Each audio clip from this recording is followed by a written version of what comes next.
Tirupati railway station రూపురేఖలు మారిపోతున్నాయి.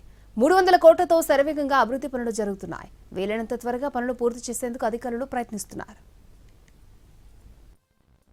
ఒకప్పుడు కుగ్రామంగా ఉండే తిరుపతి నేడు మహానగరాల చెంత చేరడానికి సిద్ధంగా ఉంది.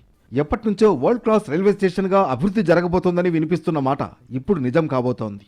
నిత్యం 105 రైళ్ల ద్వారా 75,000 మందికి పైగా ప్రయాణికులు రాకపోకలు సాగిస్తూ ఉంటారు. అలాంటి తిరుపతి రైల్వే స్టేషన్ అభివృద్ధి పనులు చివరి దశకు చేరుకున్నాయి. దాదాపు 90% పనులు పూర్తయ్యాయి. కొద్ది నెలల్లోనే ప్రత్యేక సేవలు అందుబాటులోకి రానున్నాయి. త్వరలోనే దక్షిణం వైపు కొత్త స్టేషన్ భవనం అందుబాటులోకి రానుంది. 200 కార్లు, 500 ద్విచక్ర వాహనాల పార్కింగ్ కోసం ప్రత్యేక ఏర్పాట్లు చేస్తున్నారు. గ్రౌండ్ ఫ్లోర్లో రైళ్ల రాకపోకలు, టికెట్ కౌంటర్లు, వెయిటింగ్ లాంజ్ ఉంటాయి. మొదటి అంతస్తులో కామన్ వెయిటింగ్ హాల్, మహిళలకు ప్రత్యేక వెయిటింగ్ ఏరియా, ఫుడ్ కోర్ట్, మరుగుదొడ్లు, క్లోక్ రూమ్ ఏర్పాటు చేస్తున్నారు. థర్డ్ ఫ్లోర్లో స్టాల్స్ అందుబాటులో ఉంటాయి. తిరుపతి రైల్వే స్టేషన్ మోడర్నైజేషన్తో రోజు 1,50,000 మంది ప్రయాణికుల అవసరాలు తీరనున్నాయి. మొత్తం స్టేషన్లో 23 లిఫ్ట్లు, 23 ఎస్కలేటర్లు అందుబాటులో ఉంటాయి.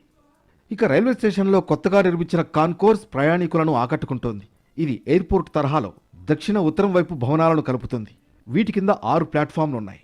అలాగే రైల్వే స్టేషన్లో కొత్త నిర్మాణాలు ఆధ్యాత్మికత ఉట్టిపడేలా ఉండబోతున్నాయి. ఇప్పటికే విడుదల చేసిన గ్రాఫిక్స్ డిజైన్స్ వీడియోలు విశేషంగా ఆకట్టుకుంటున్నాయి.